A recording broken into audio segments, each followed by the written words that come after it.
welcome to this explainer. So today we're looking at something you probably walk past every single day on board without giving it a second thought.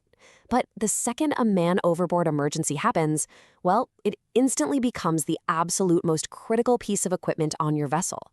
A simple lifebuoy really can be the literal difference between life and death. But as we're going to see today, these aren't just your basic pool rings. They are highly engineered, internationally regulated last lines of defense. If you're a deck cadet, or maybe you're gearing up for your second mate oral and written exams, getting a rock-solid grip on the exact specifications of these life-saving appliances is absolutely mandatory. Let's get into it. We're going to take a top-down approach for this explainer. Think of it like a funnel.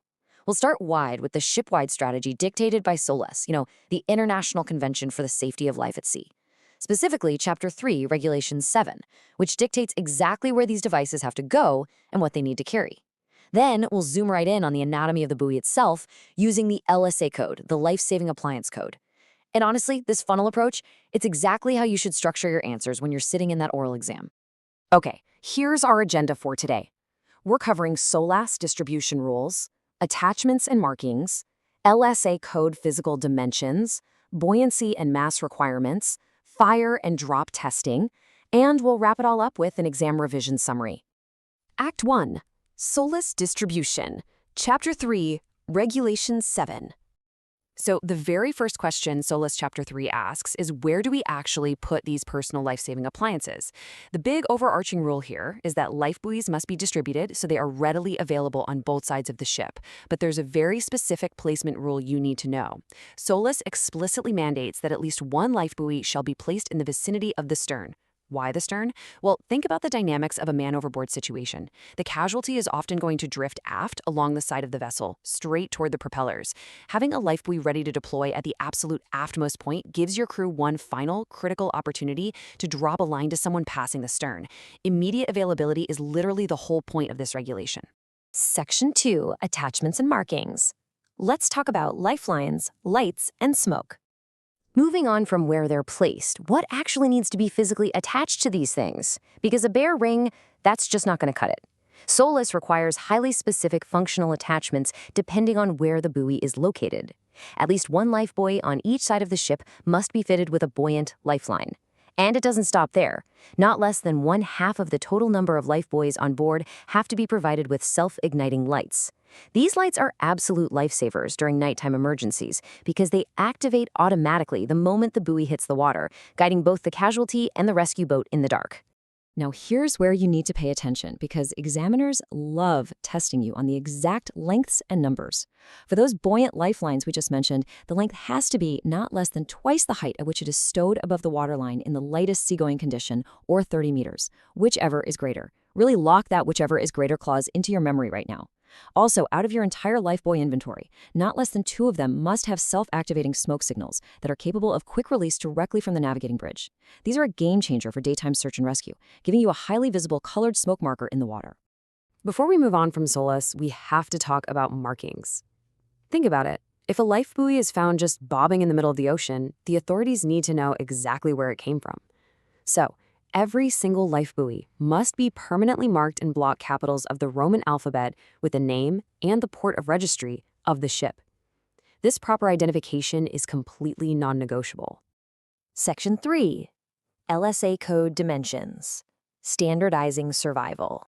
All right, let's transition from the broad SOLAS placement rules right into the nitty-gritty of the LSA code. If SOLAS tells you where to put it, the LSA code tells the manufacturer exactly how to build it. To make sure that any person of any size anywhere in the world can use this appliance, the physical dimensions are strictly standardized. The outer diameter must be not more than 800 millimeters, and the inner diameter must be not less than 400 millimeters. Plus, it has to be constructed of inherently buoyant material. Basically, it can't be something that requires you to inflate it, and it definitely can't be something that would deflate if it gets punctured.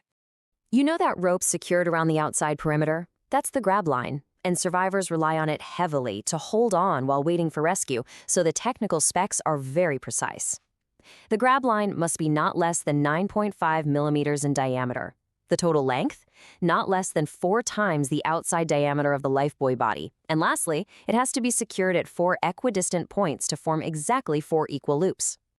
Section 4, Buoyancy and Mass Requirements. Let's dive into the performance metrics. Time for the strict performance metrics. A lifebuoy obviously needs to keep a panicking casualty afloat in rough seas, but it also has to fall effectively when it's released. 14.5 kilograms. This right here is a golden oral exam number. The LSA code demands that the lifebuoy must be capable of supporting not less than 14.5 kilograms of iron in fresh water for 24 straight hours. You might be wondering, why iron? Well, that specific weight in dense iron roughly equates to the buoyancy needed to support the dead weight of an adult human in the water. If it survives this intense 24-hour test, it proves that the inherently buoyant material won't fail when a life is literally on the line. Next up, let's talk about the mass of the buoy itself. The baseline standard rule is that a life buoy must have a mass of not less than 2.5 kilograms.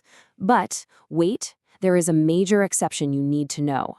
A life buoy fitted with a self-igniting light and a self-activating smoke signal, like those quick-release buoys on the bridge wings, those must have a mass of not less than 4 kilograms.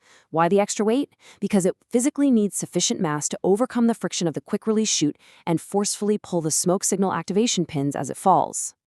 Section 5. Fire and Drop Testing. Elemental Survival. Beyond just buoyancy and weight, these appliances are put through absolutely brutal elemental testing before they can be certified for shipboard use. Think about the environment. Ships carry highly flammable cargo and massive amounts of fuel.